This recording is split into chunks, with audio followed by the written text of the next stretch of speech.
안녕하세요. 자포 김종성입니다. 오늘은 세입자들의 전 재산인 임차 보증금을 안전하게 지키는 방법에 대해서 한번 알아보도록 하겠습니다. 먼저 SBS 뉴스에 나온 내용이 하나 있죠. 문어발 집주인의 전세 사기에 대한 소식을 오늘 뉴스에 나왔습니다. 이 엄동설안에 쫓겨나야 하는 일이 벌어지고 있네요. 참으로 가슴 아픈 일이 아닐 수 없습니다. 서민들에겐 전 재산이나 다름이 없는 전셋돈을 떼먹는 사기 사건이 이어지고 있는 것이죠. 몇십 명, 몇백 명씩 피해를 입힌 집주인들이 붙잡혀서 재판을 받고 있는데, 문제는 세입자들이 이 돈을 돌려받는 경우가 별로 없다는 것이 이 뉴스의 내용입니다. 뉴스 중에 이런 내용도 있습니다. 참 가슴 아픈 사연인데요. 저희 애 아빠가 그 빚, 전세자금 대출을 받았나 봐요. 그 빚을 갚는다고 밤에 대리운전을 한다고 합니다. 지금 이 악물고 살고 있다고 하네요. 또 다른 전세 사기 사건의 피해자는 불과 2달 전에야 자신이 이 사기 피해자인 것을 알게 되었다고 합니다. 누구의 책임일까요? 이렇게 말하는 자체가 참으로 싫습니다. 책임을 따지기 전에 이미 사고가 나버렸으니까요. 이런 일을 방지하기 위해 하나하나씩 한번 짚어볼까 합니다. 사고의 유형을 간단하게 살펴보면 이렇습니다. 이중계약이 생길 수 있죠. 금년 초인가 영등포와 부천인가에서 실제로 사고가 났던 일이 있었죠. 그것도 방송에 나왔는데, 다가구 건물을 관리하는 부동산 중개사무소에서 세입자들한테 전세로 집을 놓고, 그리고 집주인에게는 월세로 계약했다고 해서 전세금액, 예를 들어서 전세금 8천만 원을 받고 그 다음에 집주인한테 보증금 1,000만 원에 50만 원에 세를 놨다. 그렇게 해서 7천만 원은 중개사가 이렇게 가지고 가고 1,000만 원을 집주인한테 돌려주고, 이것을 차곡차곡 쌓다가 그냥 날라버린 경우, 이런 것들이 생길 수 있죠. 두 번째로는 이제 권리상 문제가 있는 경우도 있습니다.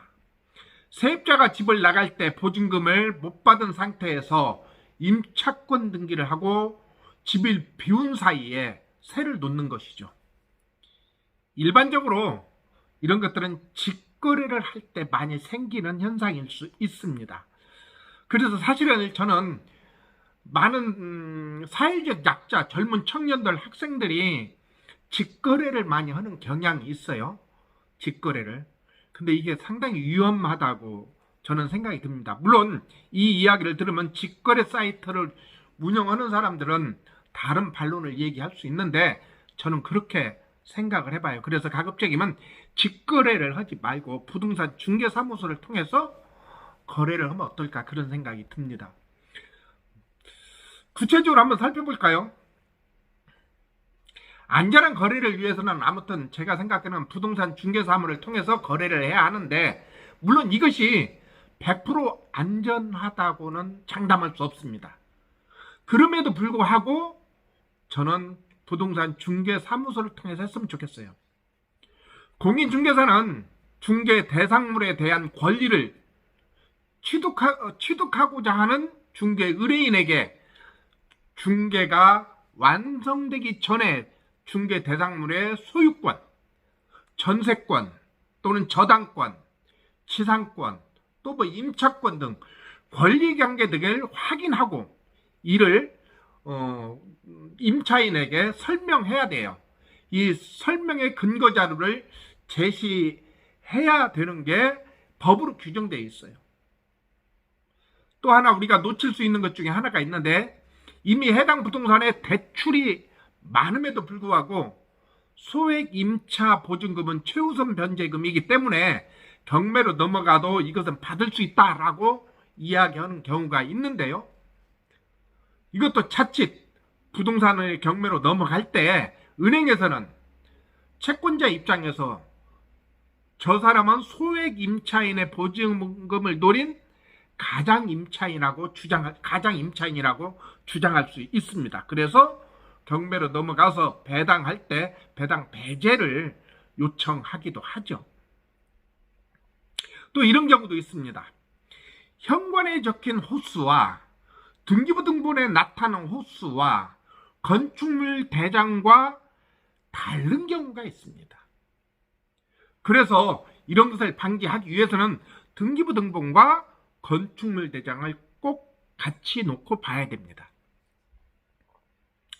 임대차 계약이 그냥 아주 단순한 일일 수 있지만 의외로 사고가 많이 있다는 거 우리는 꼭 명심했으면 좋겠어요. 비록 거래의 전문가인 부동산 중개사님들이 전적으로 우리가 그 사람들을 믿고 그런 경향이 있지만 내 돈이 사고가 날 수 있어서 내 돈이 사고가 난다면 어떻게 했어요? 그래서 이런 부분은 본인이 직접 인터넷으로 등기부 등본 발급받을 수 있잖아요. 또 건축물 대장도 발급받을 수 있으니까 이거 발급받아서 꼭 확인을 했으면 좋겠어요. 최근에 이제 전국적으로 집값이 상승하고 있어서 아마 2020년에는 깡통전세라는 얘기가 조금은 들어갈 것 같아요. 그렇기는 하지만 또 깡통전세라고 해서 전세 보증금을 다 받지 못해서 이사를 못 가는 세입자들도 있어요. 이런 분들을 위해서 전세금 보장보험이 2013년부터 도입되어 있거든요. 전세금 반환 보증은 전세를 든 임차인이 보증보험에 가입하면 계약기간 이후 집주인으로부터 전세금을 돌려받지 못할 경우에 보증기관인 주택도시보증공사가 집주인 대신 전세금을 임차인에게 지급하고 차후에 주택도시보증공사가 집주인에게 구상권을 청구해서 받아내는 제도입니다. 2019년 7월까지 이렇게 무르진 돈이 1,100억이 넘는다고 해요. 상당한 횟수죠. 그래서 세입자들은 우선 이 보험을 가입했으면 좋겠어요. 전세 대출을 받을 때 전세금 보장 보험까지 함께 가입할 수 있거든요. 대신 수도권은 5억 이하, 기타 지역은 4억까지 가입할 수 있습니다. 또 전세금 대출을 받지 않아도 이 보험은 가입할 수 있어요. 주택도시보증공사 전세보증보험료가 좀 더 저렴해요. 또 서울보증보험도 이 상품을 출시하고 있는데 서울보증보험은 가입 한도액에서 제한이 없다고 합니다. 그러다 보니 조금 보험료가 비싸겠죠. 보험료는 일반적으로 이제 조금씩 다른데 예를 들어서 서울보증보험 기본료는 연간 0.192%라고 해요. 그래서 전세보증금 3억을 기준으로 2년간 계산을 해보면 115만 2천원 정도가 나온다고 합니다. 이걸 월로 계산하면 대략 한 4만원 정도가 돼서 결코 뭐 적은 돈은 아니지만 신혼부부 등 사회적 약자들에게는 또 20%를 할인한다고 해요. 그 다음에 이제 지금 전세를 살고 있는 사람들은 어떻게 할까요? 이미 지금 전세를 살고 있고 보험을 가입하지 않은 사람은 전세 기간이 6개월 정도만 남아있다면 지금 가입할 수 있다고 합니다. 전에는 그게 어려웠는데 지금은 지난 7월 달부터 미분양 관리 지역에서 전국으로 확대를 했다고 해요. 또한 이 금액이 아까 이제 1,150만 2천 원이다 보니까 좀 금액이 클 수 있잖아요. 그런데 6개월 단위로 분납도 가능하다고 합니다. 아무튼 이렇게 이제 전세금 보장보험, 대출 없이 전세금 보장보험만 가입할 때는 수도권은 5억, 기타 지역은 3억이라고 하고 부부 합산 소득이 1억 이하일 때 가능하다고 하네요. 자, 다시 한번 정리해 보겠습니다. 내가 세입자라고 한다면 첫 번째로는 등기부 등본을 볼 줄 알아야 합니다. 등기부 등본을 볼 줄 아는데 그냥 부동산 중개사무소에서 띄워준 등기부 등본만 볼 게 아니라 계약하기 직전에 그 자리에서 다시 한번 발급을 받아보시기 바랍니다. 또 어떤 경우에는 가계약을 하는 경우가 있어요. 가계약. 제가 이제 유튜브 방송에서 가계약에 대해서 한번 얘기했는데 그 내용도 한번 더 들어보시기 바랍니다. 그런데 아무튼 가계약을 할 때는 그냥 돈만 보내지 말고 정확히 문자로 계약 내용을 주고 받아야 돼요. 예를 들어서 무슨 아파트 105동 1002호에 대한 전세 계약. 첫 번째 보증금 얼마, 또 언제 입주, 그 다음에 어쩌고 저쩌고 이런 내용을 명확히 써줘야 됩니다. 그렇게 해서 서로가 동의가 된 상태에서 가계약도 보내야 돼요. 그러면 이 가계약금이 어떻게 돼요?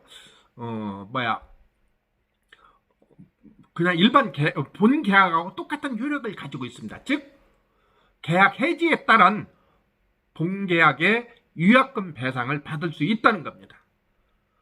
그리고 세 번째로는 가급적이면 부동산 중개사님에게 질문을 많이 하세요. 꼼꼼하게 질문해 보세요. 그렇게 해야만 좀 사고를 예방할 수가 있습니다. 여러분 중에 내가 직거래 사이트를 통해서 물건을 확인을 받았다고 한다면, 그런데 내가 이렇게 권 분석을 할 수 있는 자신이 없다면 그 동네에 있는 부동산 사장님한테 다시 여러분이 의뢰를 해주세요. 사장님, 제가 이거 직거래 사이트에서 이 물건 받았는데 이것 좀 계약을 해주십시오. 이제 중개사 수수료가 좀 나가는 부담이 있지만 그래도 내 돈 보증금을 큰 보증금을 잃는 것보다 훨씬 좋으니까요. 또 하나 아까 얘기했지만 네 번째로는 뭐예요? 아파트 같은 집합 건물은 큰 탈이 없겠지만 다가구나 단독 건물인 경우에는 등기부 등본과 건축물 대장을 꼭 확인해야 된다는 겁니다. 그리고 다섯 번째, 계약 당사자가 해당 물건의 주인인지 이걸 꼭 확인해야 돼요. 이것은 너무나도 중요한 사항입니다. 엉뚱한 사람하고 계약할 수 있어요. 그리고 잘 알겠지만 해당 부동산에 대출이 있다면 이것을 어떻게 처리할 것인지를 꼭 특이하게 넣어야 돼요. 꼭 특이하게. 아무튼 최근에 국회에서는 서민들의 전세금 불안을 근본적으로 덜기 위해서 주택도시 보증공사 전세보증금 반환 보증제도를 아예 의무가입으로 전환하려는 움직임이 있기는 합니다. 또 정부도 사태의 심각성을 인지한 상태에서 보증보험 의무화에 대해서는 진지하게 고민을 하고 있다고 해요. 다만 이것도 보험이기 때문에 이 보험료를 누가 낼 것인가가 이게 결정돼야 될 사항인 것 같아요. 아무튼 가장 중요한 것은 계약 당사자인 본인이 자신의 권리를 자신이 지켜야 한다는 겁니다. 누가 내 권리를 지켜줄까요? 절대 그렇지 않습니다. 믿는 도끼에 발등 찍힐 수 있어요. 우리는 그냥 간단하게 생각해서 부동산 중개사무소에서 계약을 했기 때문에 그분들이 책임을 져주겠지, 그렇게 말할 수 있습니다. 그런데 책임을 짓는 것은 나중 일이에요. 나중 일에 당장 내가 가야 될 집, 또 이사 가야 될 집에서 돈을 못 받으면 나만 속 타죠. 자기의 권리는 자기가 지켜야 됩니다. 그럼 오늘은 여기까지 하겠습니다. 안녕히 계세요.